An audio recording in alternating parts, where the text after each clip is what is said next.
All right, I see some folks are coming in, and we're going to get started in just a bit here. I'm going to start with a few announcements and introduce myself. Hi, my name is Adam Wilk. I am a professor of health policy and management at Emory University and part of the team at the Southeast Region's Mental Health Technology Transfer Center. Will serve as the moderator for today's panel. And so to start, I wanted to ask you all, if you have not already, to post your organization, location, and role in the chat box. I see many of you have already started to do that, but it's just nice to know where folks are coming from today. If you have questions during the course of our webinar today related to content from our speakers' presentations, I would ask that you use the Q&A box in the Zoom webinar window here. The Q&A box will be visible to us on the panel, though it will not be visible to you or your fellow attendees, but we'll be glad to look through those questions and pose them to our panelists at the Q&A segment, during the Q&A segment of our presentation today. If you have any technical issues or questions, you can post them in the chat box either directly to Tara Kalk or Brandon Ellis, or you can email them at the email addresses posted here. We'll be glad to help you in that way. Now, a copy of today's presentation will be made available for download on our website. The link is listed there, and we'll provide the link again in the chat here momentarily and periodically throughout the presentation. There will also be a copy of today's presentation available, I believe, in the chat in a little while here in PDF form. At the conclusion of the webinar, I want to alert you there will be an opportunity to provide feedback on the content of this webinar, and we would greatly appreciate it if you take a few minutes to provide us with your thoughts. It's important for our funding, but also very important for us as we seek to improve the quality and content and flow and structure of our webinars and other training materials. So thank you very much for taking a few minutes to do that for us. All right. So with that, I welcome you all very readily and happily to our first part of a two-part webinar series on the recruitment and retention of school mental health providers. As I mentioned, I'm Adam Wilk. Part one, today's session of this webinar, is an overview of major considerations related to the recruitment and retention of school mental health providers. I need to offer a disclaimer at this time that the views, opinions, and content expressed in this presentation do not reflect those of CMHS, the Center for Mental Health Services, SAMHSA, the Substance Abuse and Mental Health Services Administration, or the U.S. Department of Health and Human Services, HHS. The 4 learning objectives for our webinar today are listed on your screen now. They are, first, to understand the essential roles of workforce in achieving high-quality school mental health services systems. 2, describe potential approaches to improve recruitment and retention of the school mental health workforce.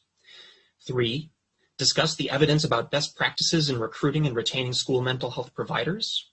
And 4, identify key resources on developing the school mental health workforce. I think these are a great set of learning objectives, particularly if you're interested in getting to know some of the fundamental ways in which the school mental health workforce is critical for achieving the goals of an effective school mental health system. And if you're interested in taking at least some initial steps to understand how to recruit and retrain school mental health providers effectively. Leading us on this journey today are 2 phenomenal experts, Dr. Mark Weist and Dr. Janet Cummings. I'm going to offer introductions now for both of these presenters, and then they will go ahead and present what they have to share with us today, each in turn, before we will have them both, along with a few other experts, on a panel for Q&A. So let me start with Dr. Mark D. Weist. Dr. Weist received a PhD in clinical psychology from Virginia Tech in 1991 after completing his internship at Duke University, and is a professor in the Department of Psychology at the University of South Carolina. In 1995, with colleagues from the University of Maryland, he established the National Center for School Mental Health, now in its 25th year of supporting this field. Schoolmentalhealth.org is the listed website for that organization. He's also a partner on the National Center on Positive Behavioral Interventions and Supports at pbis.org. And he has edited or developed 14 books and is published and presented widely in the area of school behavioral health, trauma, violence in youth, evidence-based practice, and cognitive behavioral therapy. He is currently co-leading a regional conference on school behavioral health at schoolbehavioralhealth.org, and he's leading federally funded randomized controlled trials on strategies to improve its effectiveness. Welcome, Dr. Weist. And following Dr. Weist, we will have Dr. Janet Cummings. Dr. Cummings is an associate professor in the Department of Health Policy and Management at the Emory University Rollins School of Public Health. She is a nationally recognized expert on issues pertaining to access and quality of behavioral health care and the role of the safety net system in meeting the needs of underserved populations with mental health and substance use disorders. Her research examines the role of safety net clinics and schools in facilitating access to behavioral health care, particularly for low-income populations, accessibility and geographic distribution of the behavioral health workforce, impact of state policies on mental health and substance use treatment, racial and ethnic disparities in mental health treatment, and mental health care quality among Medicaid-enrolled youth. Her current research is supported by the National Institute of Drug Abuse, the Robert Wood Johnson Foundation, and the Centers for Disease Control and Prevention. Dr. Cummings is also the Deputy Director of the Mental Health Technology Transfer Center for the Southeast U.S. region and leads all training and technical assistance activities for the MHTTC related to school mental health. And it's truly my privilege, I should say, to work with her in many of these capacities as she is my mentor and colleague. Welcome, Dr. Cummings. And so with that, it is my pleasure to turn over the controls to Dr. Weist. Dr. Weist.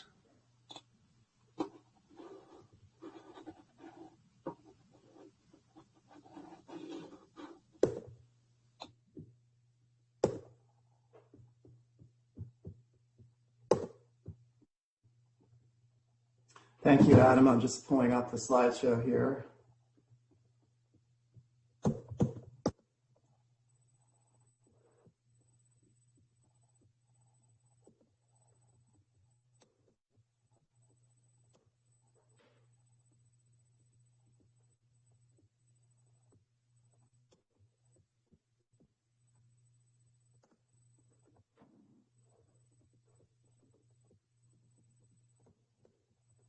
You may need to click that gray box that says Resume Slideshow towards the middle of the screen.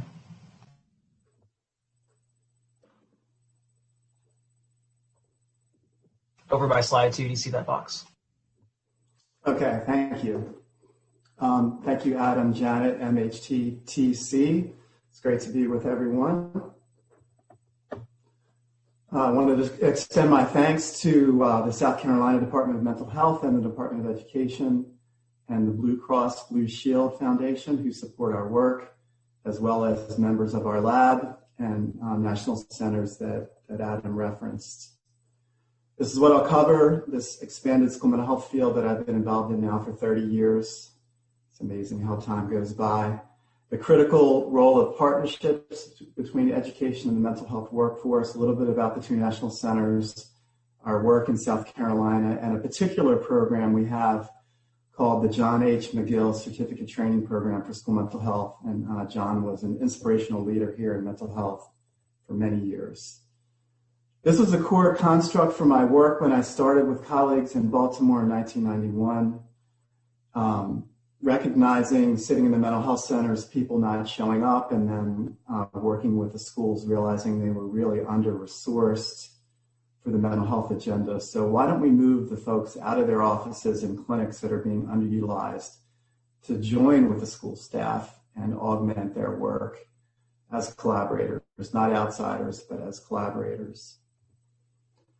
The work in Baltimore was really expanding greatly in the expanded school mental health area back in the early 90s, related to key leadership as well as school-based health centers, which when they opened, we realized mental health was the number one reason for referral. That led us to this opportunity to apply for and receive a national center grant for mental health in schools in 1995, along with 5 states, to improve infrastructure for school mental health. And you can see the states listed there, and Ron Van Schuren, I noticed, is one of our participants from Kentucky And interestingly, South Carolina was one of those states. The NCSMH is now in its 25th year. It's amazing, having really significant impacts, and now directed by Sharon Hoover and Nancy Weaver. We've learned that these partnerships are essential, that mental health systems are embracing this notion of comprehensive school mental health and proportionally allocating more staff to work in the schools. So, for example, Charleston has about 90 child and adolescent clinicians. 90% of them are allocated to work in the schools. And in this work, what we want to avoid, and I'll come back to this, is a co-located strategy where we just go into schools and work with a few students, but rather we're fully a part of the school's multi-tiered systems of support. And those involve prevention and promotion at Tier 1, early intervention at Tier 2, and more intensive intervention at Tier 3.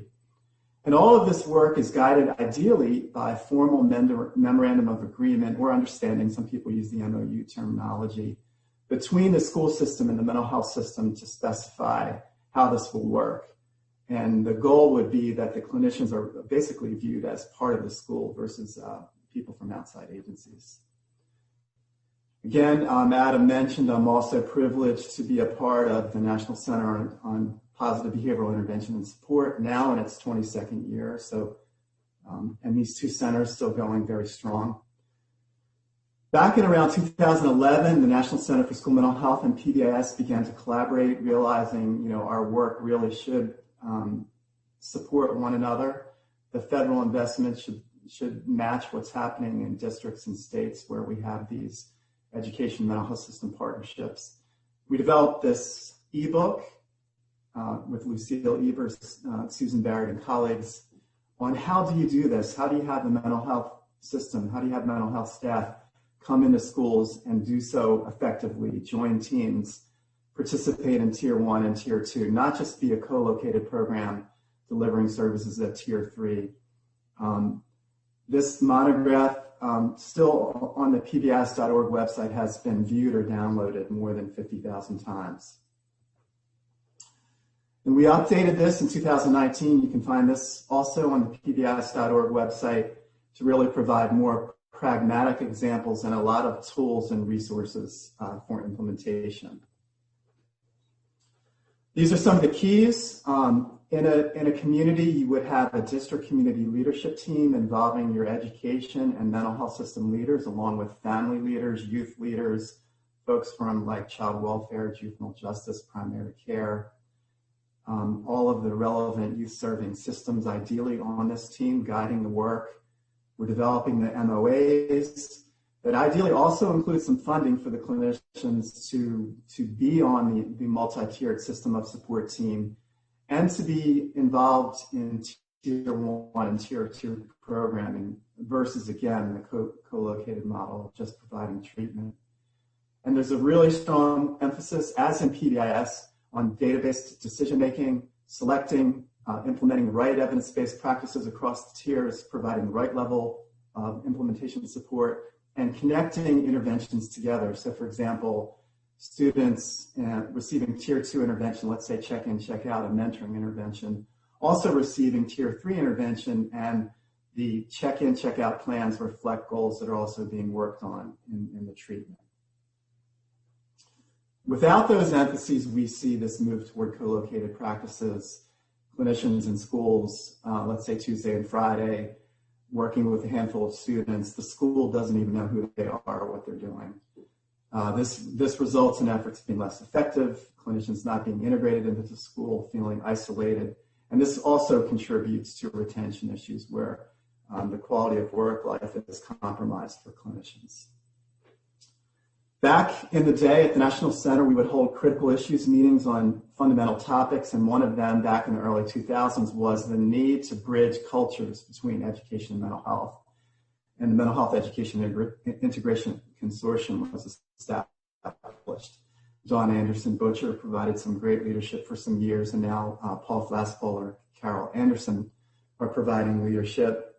And the notion is kindred spirits, people who like one another, getting together a few times a year, talking about these two different cultures, the education culture, the mental health culture. How do we bridge the cultures? How do we have mental health staff to be able to come into schools and work effectively? How do we have teachers and educators understand strategies for mental health promotion, and many other things that we've worked on, including working with SAMHSA back in 2006, this book that SAMHSA developed on workforce issues. So this was a chapter on basically the mental health workforce in education settings.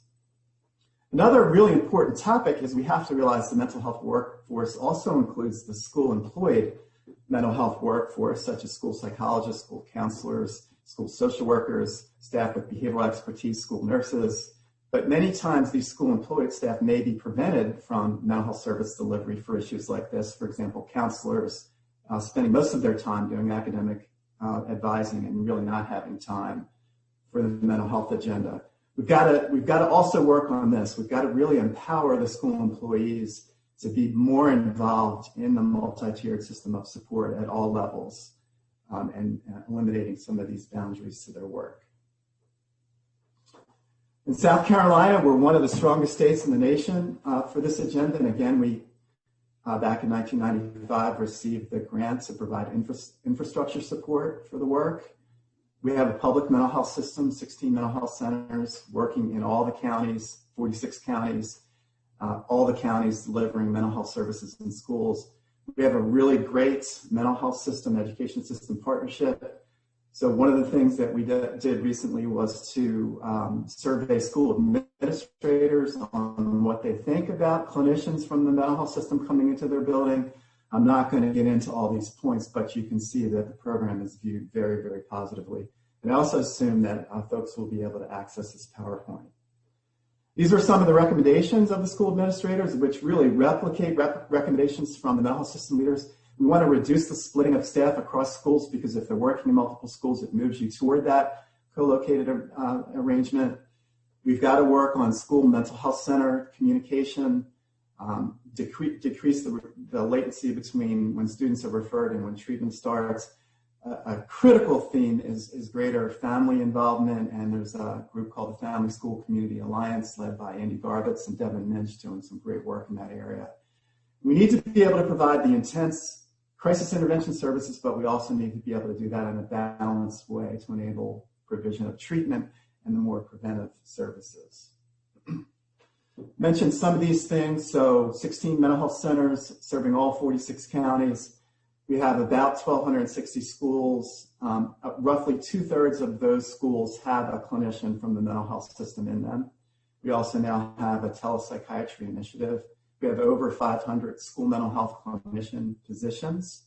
And again, as mentioned, very, very strong partnerships with education, but also with our governor and our state legislature with, in 2019, roughly $6 million allocated to grow the school mental health agenda. Following the horrific Parkland shooting in 2018, our governor, the head of the education system, Molly Spearman, the head of the mental health system, John McGill, came together and we determined a goal to have at least a half-time clinician in all South Carolina schools in the next few years, and we're pursuing that goal. But workforce recruitment and retention can be a challenge. Many students in graduate programs don't realize they could work in schools. They think, I'm not in a school psych program, or school social work or counseling, therefore I can't work in schools, which is not true. Many clinicians, unless they're in one of those school-employed pre-service training programs, aren't trained to work in schools, so it's a new thing. In some cases, mental health school district partnerships could be improved. Some regions in our state, and I'm sure in other states, have a hard time recruiting people to work there generally. That is across different professions. There are parts of the state that have trouble recruiting professionals.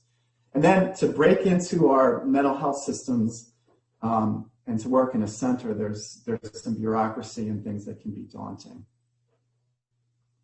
So here's our program, the John H. McGill, which we abbreviate to call McGill. John's a friend of mine. He's an amazing guy, and I'm certainly going to share this PowerPoint with him.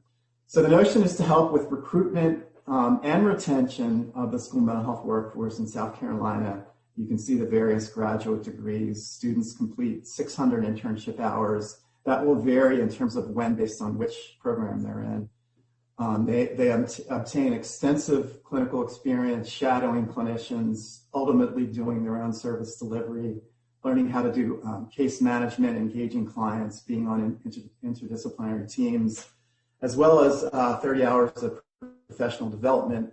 And here's where we capitalize on resources through our education partnership. So for about 7 years, we've been developing this regional community, and we use the term school behavioral health to convey to mental health clinicians working with initiatives like PBIS, working with well-done multi-tiered systems of support. And you can learn about this community on schoolbehavioralhealth.org.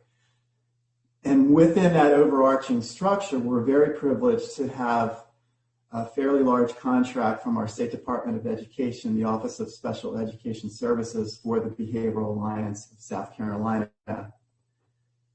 We have had an annual conference.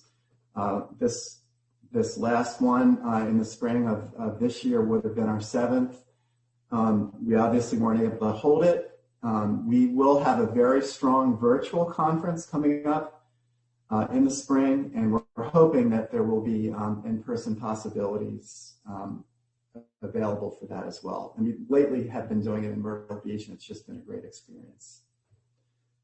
You can see through BASC, we're doing a lot also through virtual learning. We're doing formal webinars such as this one. We're connecting with other groups like the MHTTC, the Mid-Atlantic PBS Network, the Midwest PBS Network, to coordinate and share training opportunities. But in addition, we're doing more informal things, basking in the spotlight where it's more informal.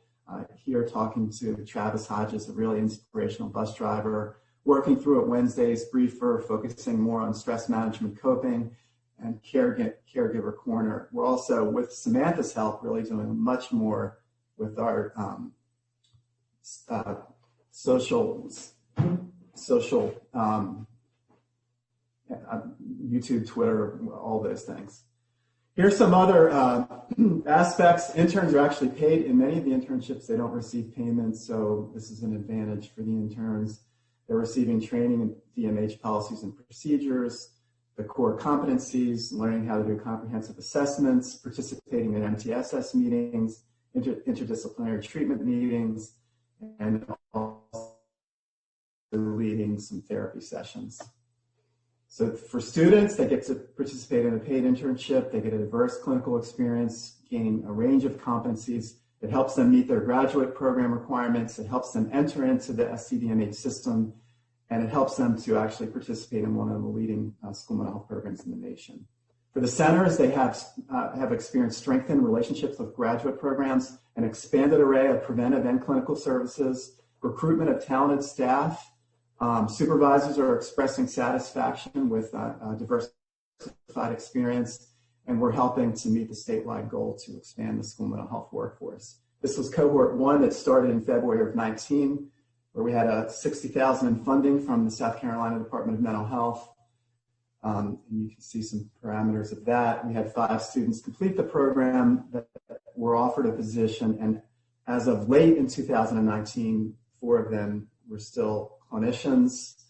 The participants in cohort 1 made some recommendations, so we're in a continual improvement process on all this. I'm not going to read all of those recommendations. And then cohort 2, which started in the summer of 2019, you can see that we've expanded this to include more university programs and more funding, more interns. We've also applied to our South Carolina Blue Cross Blue Shield Foundation to strengthen the certificate training program, to broaden outreach to more universities, more graduate programs, and also to extend recruitment downward so that we're going to be, if funded, we'd be interacting with undergraduate students to talk to them about school mental health as a career, and also to high school students to help them understand career options related to being a mental health professional and potentially a mental health professional who works in schools. With that, I will say thank you, and we'll turn to Janet.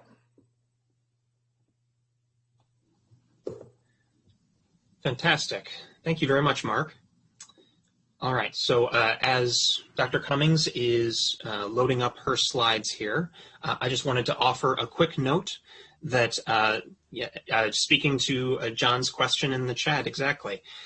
The slide material from this presentation is going to be available on the Southeast MHTTC website shortly after this presentation today. I alluded earlier to the possibility that we would be able to share it through chat, but we have not been able to do so, and I apologize for that.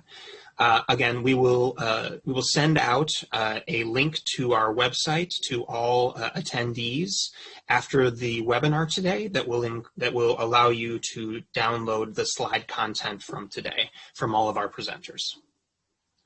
Dr. Cummings, it looks like you're ready to go. Yes, thank you so much. And Dr. Wolf provided such an excellent introduction at the beginning of the presentation.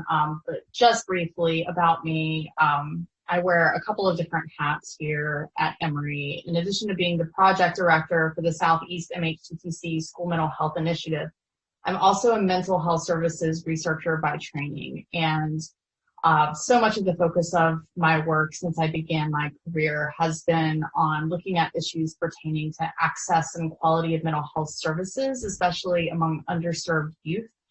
And I've focused a lot on the role of safety net clinics and schools on facilitating access to mental health services for these populations.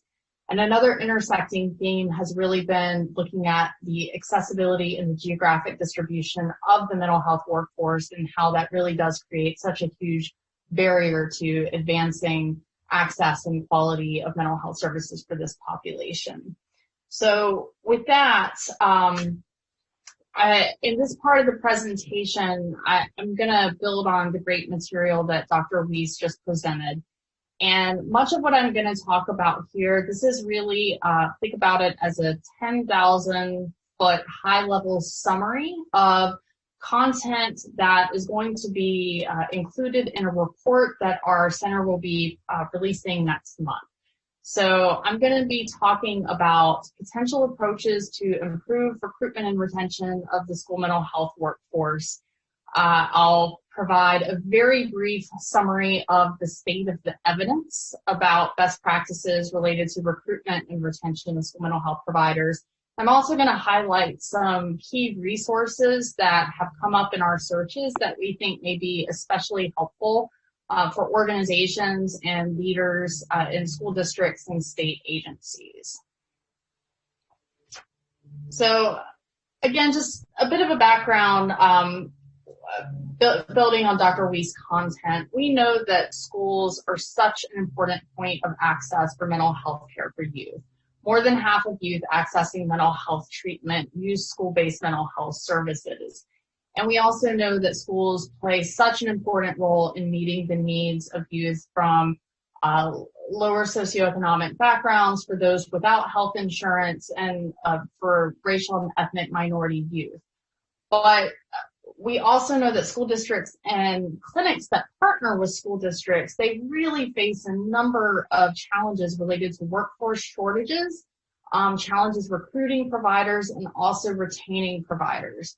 So shortages can actually end up exacerbating challenges related to retention if it ends up resulting in a larger caseload burden for providers, which can lead to burnout and potentially affect stress. It's also worth reiterating that turnover has a huge impact on the quality of services by threatening the fidelity of evidence-based treatment implementation, but also interrupting services for the child and potentially disrupting relationships, trusting relationships that have been developed between the child and a provider in the school setting.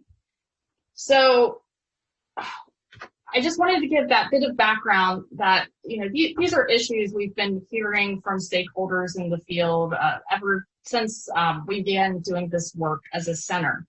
And in our region, we have continually heard from stakeholders about how recruitment and retention of school mental health providers may be one of the most, if not the most, pressing challenges that they face when trying to advance this work in the field.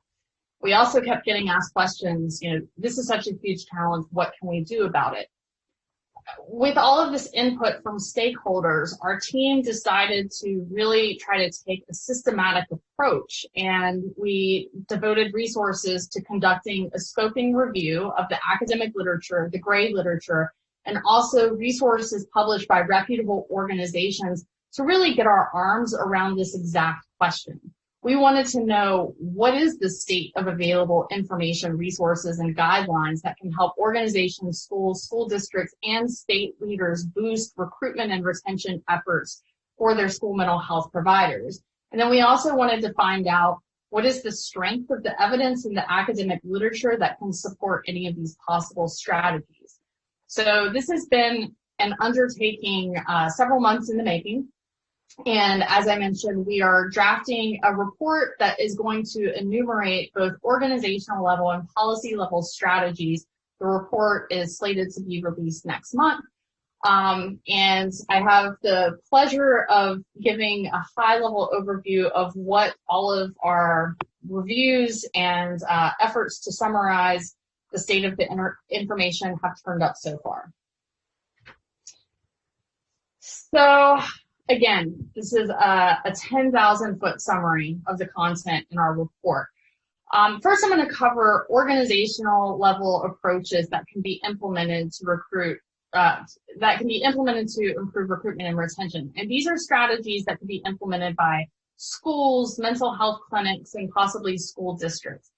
Before I go through what some of these strategies are, I want to highlight that none of the strategies that we cover are going to be related to compensation, and this was an intentional decision. We know that budget concerns among leaders in schools, school districts, and state agencies are very pressing at the moment, and these budget concerns have been exacerbated in the pandemic.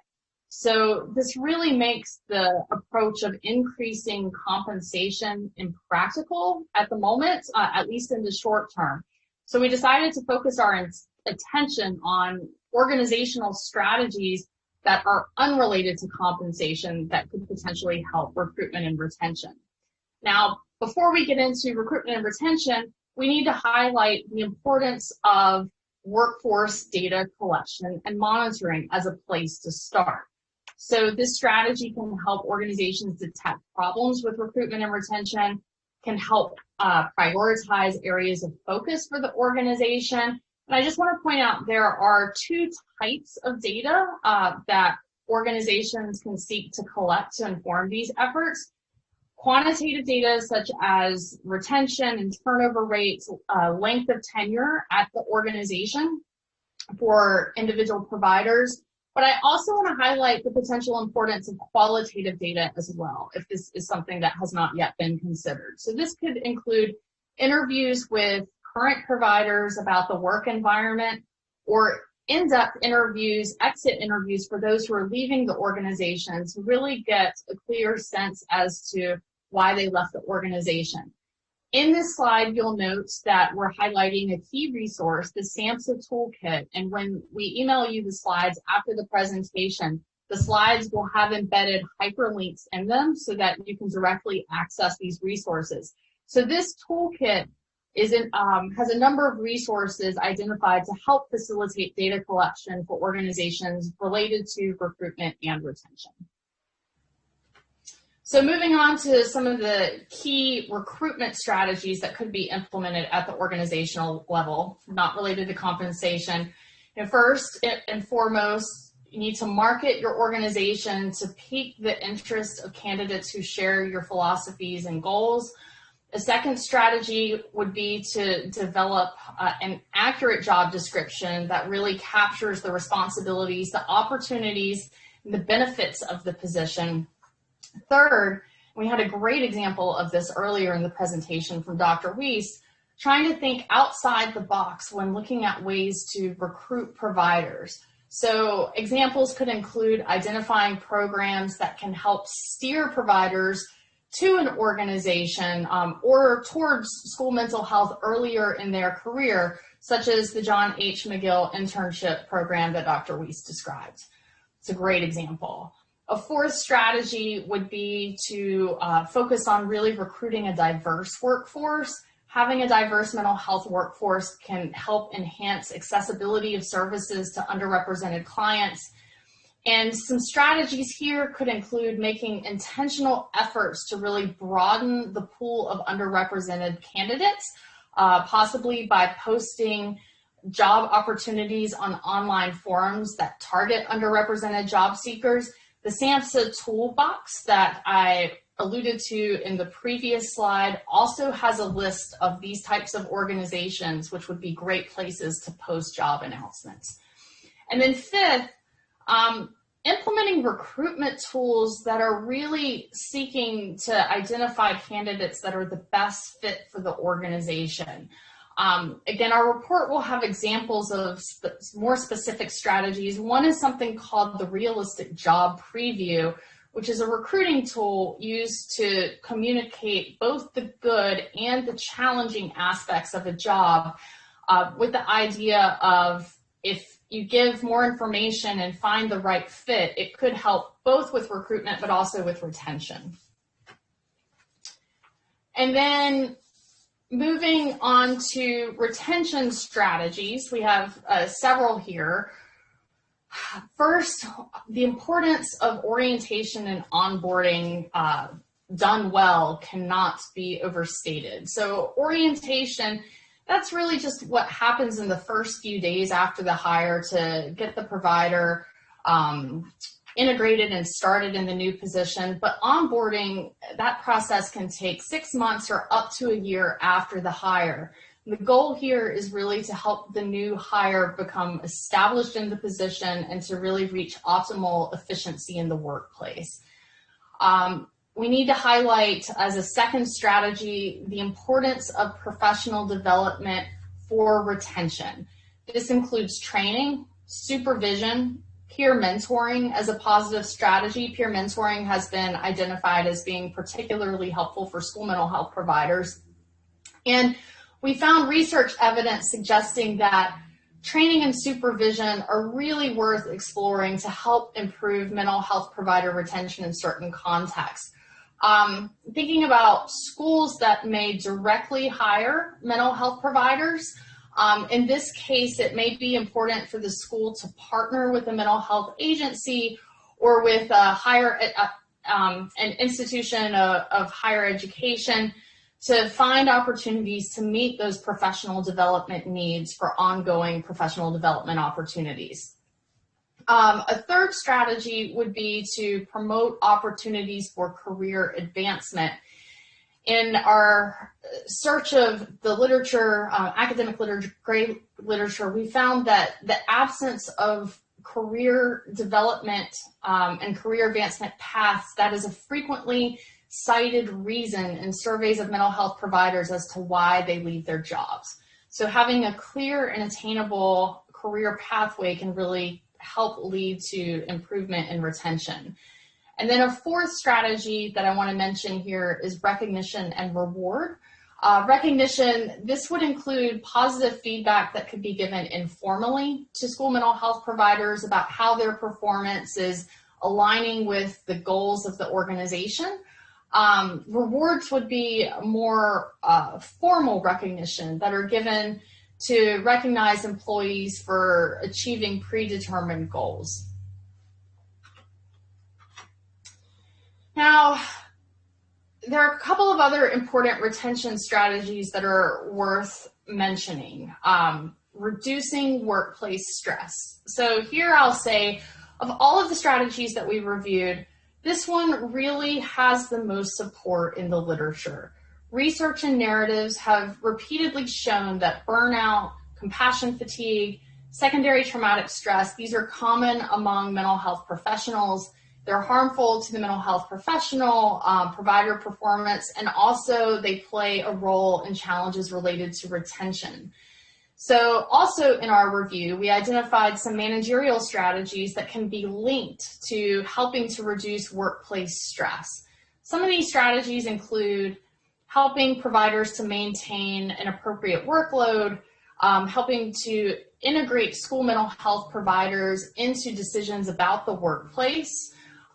So in the case of school mental health, I think it would be really important to make sure that the school mental health provider is integrated into the school community, really moving away from that co-located model that Dr. Weist spoke about.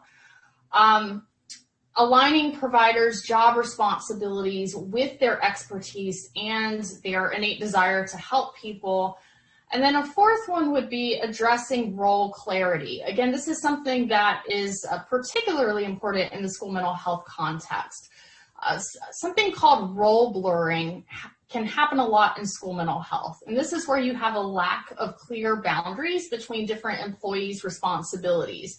So school administrators, for example, could help play a role in maintaining role clarity and reducing role blurring for school mental health providers by helping to articulate the school mental health providers, what are their responsibilities, communicating that to other personnel on a continual basis. So you'll see here several resources, the SAMHSA toolkit I alluded to earlier, but also some resources that have been published by the National Center for School Mental Health. They have compiled recommendations and resources related to addressing workplace stress. And finally and briefly, our report is also going to touch on 2 additional strategies. One, it's really important for organizations to implement strategies to help foster a diverse, equitable, and inclusive work environment to help retain a diverse workforce. And it's especially important for organizational leaders to really build a safe and welcoming work environment and to create a transparent and equitable pathway for career advancement. And then finally, you'll see here we're mentioning telehealth as a possible strategy related to retention. It may not be an explicit retention strategy, but we wanted to note it here because it could be a retention booster, especially during the pandemic and hopefully post-pandemic if the policies, many of the state and federal policies related to telehealth, if they continue to be relaxed and support greater implementation of telehealth, it can help with retention by helping providers whose salaries are tied to productivity metrics maintain their caseload while social distancing requirements are still in effect in some school districts, and potentially just offering another way to make services accessible to families where they may not otherwise be accessible. So now we're going to transition into talking about some policy level approaches that could address recruitment and retention. And these are approaches where workforce development strategies can be adopted by federal, state, or local governments. So again, just like I did on the organizational side, when we're talking about policy level approaches, it's so important to start with data collection and monitoring as a foundation for doing this work. So here, this could involve collecting data on the mental health workforce density and shortages, turnover rates, and compensation. And again, these data are going to help inform priorities and strategies to expand the school mental health workforce. Now, another important policy level approach would be to create incentives to attract providers to rural communities and to shortage areas. There are a number of examples of these approaches that could include loan repayment programs, J-1 visa waiver programs, and funding for training positions in these areas. Here I'm highlighting another resource if you're not aware of it, the National Rural Recruitment and Retention Network. If you follow this link, it will take you to a resource that provides wonderful information about utilizing loan repayment programs and the J-1 visa waiver program. A third approach we've identified, and again, our report will have some more specific examples of this, but it entails addressing stigma of mental health and also of mental health careers.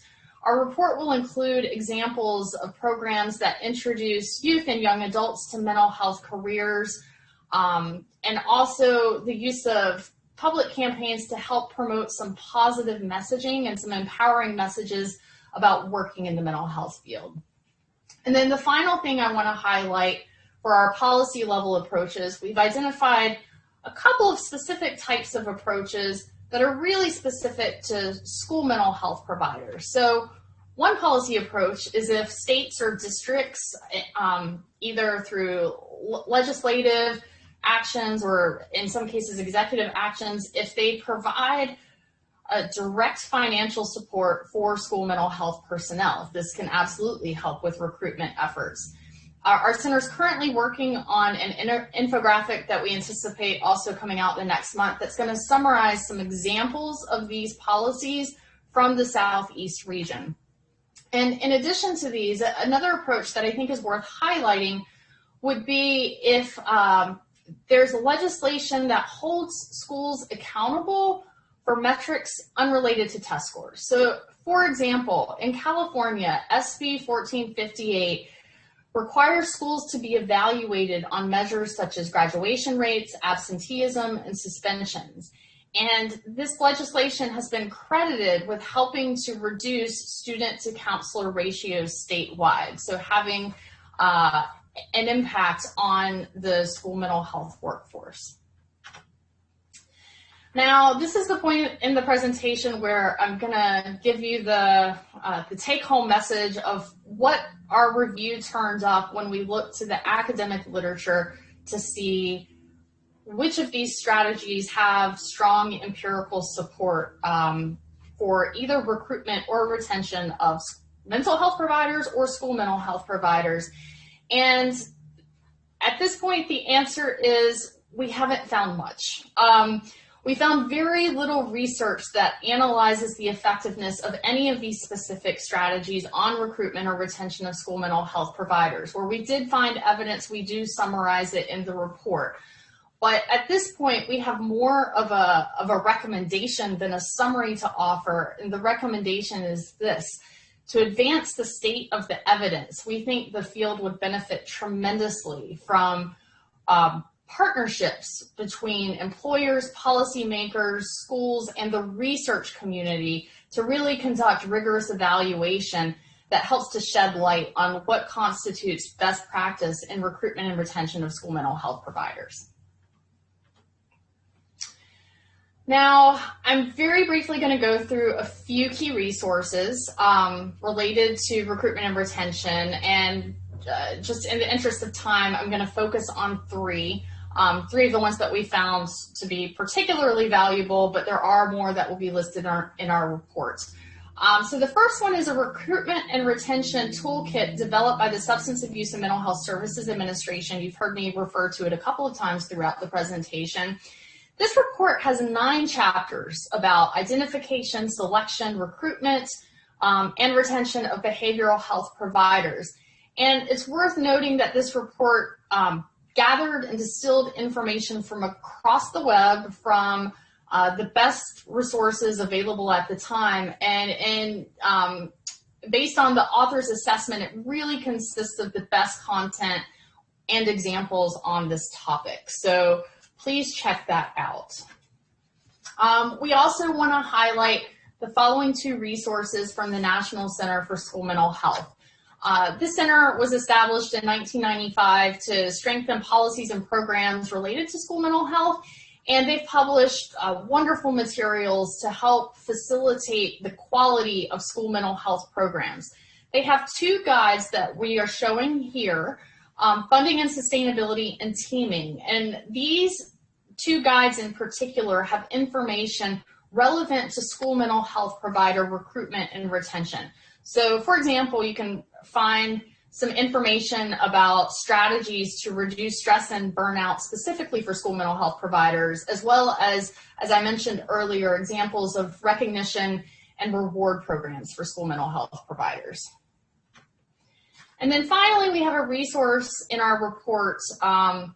It's the New Mexico Healthcare Workforce Data Collection, Analysis, and Policy Act. So this is a policy we're providing a link to. We'd like you to check it out. It was passed in 2011, amended in 2012. And it offers a great example of a state level policy that supports routine data collection that can be essential for policymakers and other leaders in mental health, looking at workforce issues, and will also be valuable to those looking to address school mental health workforce issues. So there would be examples of what kinds of data could be valuable to collect in a state.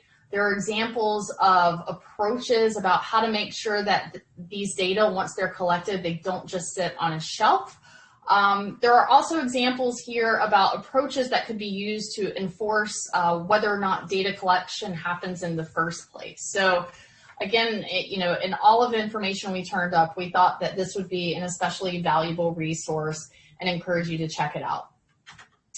And then just, one final time, the information that I just covered, we're going to have all of this along with more examples, more links, a bibliography with, I think at this point, at least 60 references and counting. We may be adding additional references by the time it's published.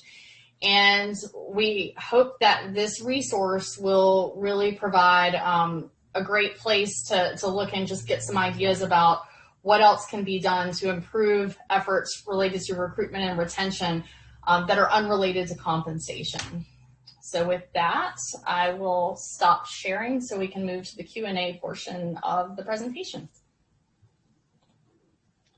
Great. Thank you very much, Dr. Cummings.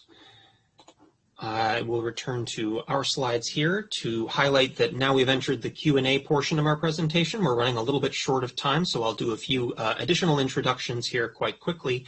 And of course, as a reminder, if you have questions you'd like to be addressed by our panelists, please use the Q&A function in the Zoom window.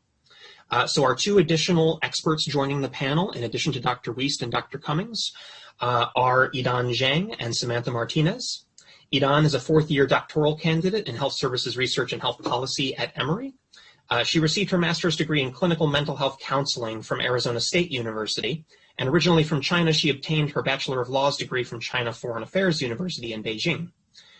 Idan has previously worked as a community and school mental health counselor, and I'll just note quickly that she is the lead author of our center's soon-to-be-released report, as Dr. Cummings was discussing it. Samantha Martinez is a third-year doctoral candidate in the school psychology program at the University of South Carolina, where she's a part of the school behavioral lab working with Dr. Weist. She obtained her Master's of Social Work at the University of South Carolina also, and has been involved in many ways with the McGill School Mental Health Certificate Program since its inception, and can speak to many of the concerns related to its support and implementation. So we're delighted to have all four of these folks available with us for this Q&A. We only have a couple of minutes, so let me jump into the Q&A now. I see there was a question asking if we have any recommendations or resources for educational pathways for underrepresented populations who are interested in careers in mental health. There seems to be many barriers to those working to serve in their communities. Perhaps I'll turn to our University of South Carolina contingent first for thoughts on this question. Samantha? I think specifically the work that we were hoping to get with the Blue Cross Blue Shield initiative is a tiered approach to exactly that. So Mark and Dr. Weist mentioned that we are looking to expand the McGill through the Blue Cross Blue Shield initiative. In addition to that, the tiered approach that we're working to implement is getting high school students and undergraduate students, as well as our graduate students who are in the McGill, an understanding and informative understanding about the careers in mental health, in the mental health field that are available. So our recommendation at this point is really to build an educational program that high school students and undergraduate students can receive to better understand the mental health profession and what's available to them. So we're really hoping to do just that and address these underrepresented populations and help them be more informed about what's available to them after high school graduation and then undergraduate graduation and what the career paths could look like. Other panelists, anything to add? I can add to that. Like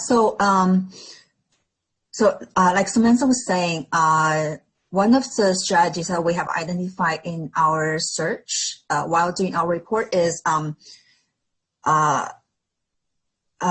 for mental health agencies to partner with academic institutions or community organizations that serve underrepresented individuals to introduce them to careers in mental health or in school mental health early on, and also to provide apprenticeship or other training opportunities to let them get hands-on experience early on in their education pipeline.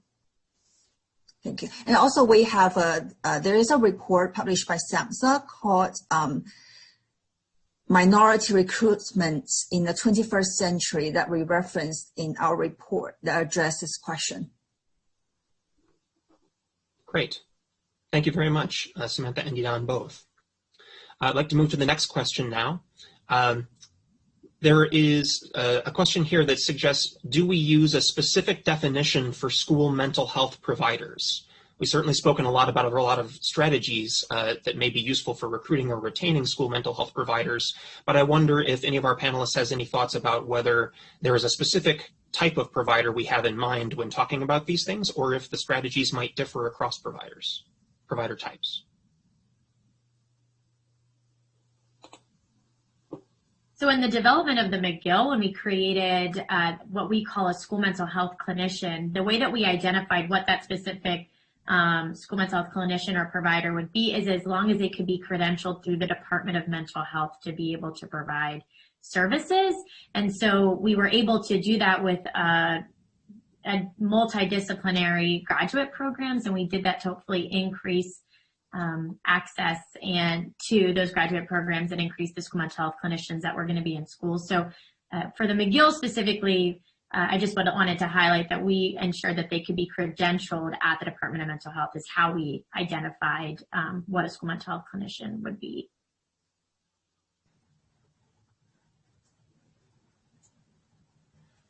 I'd actually be curious to hear Dr. Weist's thoughts on this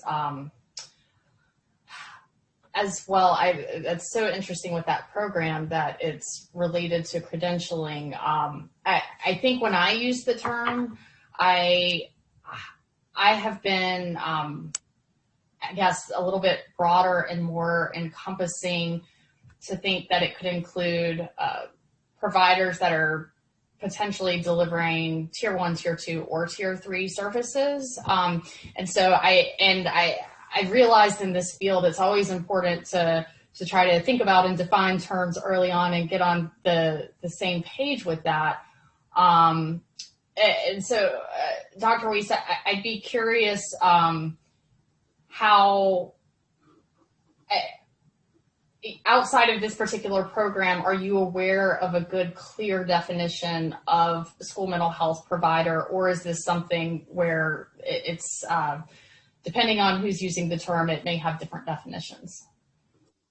I think it's a good point, Janet, and certainly the school psychologists and counselors, social workers will often identify themselves as school mental health providers. We've also used the term collaborating community mental health professional.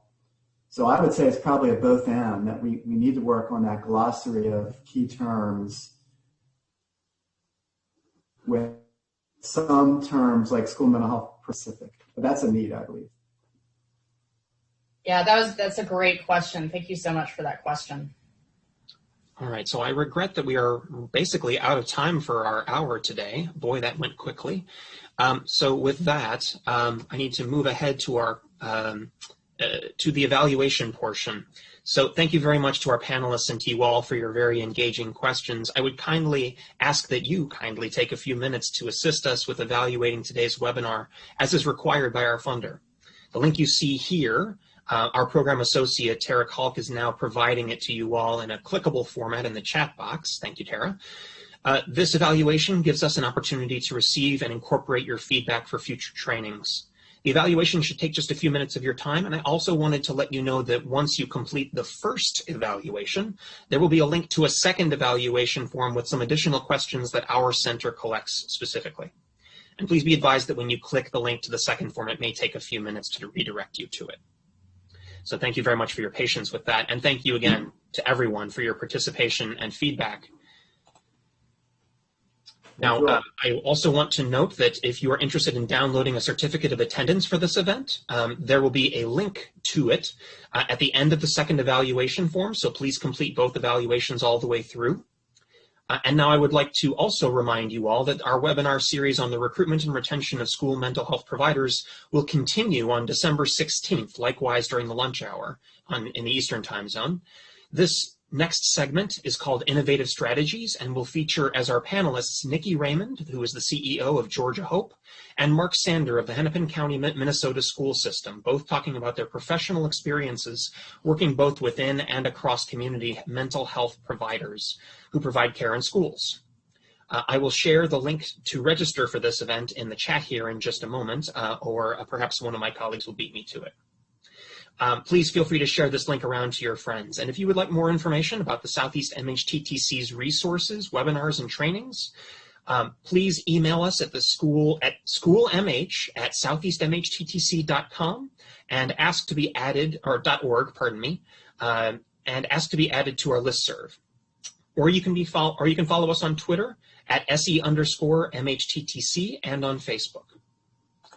All right, so the link to register for part 2 of the webinar should be coming into your window shortly here. All right, so when you see that, please do click it and join us on the December 16th, for the December 16th webinar when you have a chance. All right, and so with that, thank you all again and have a very pleasant afternoon.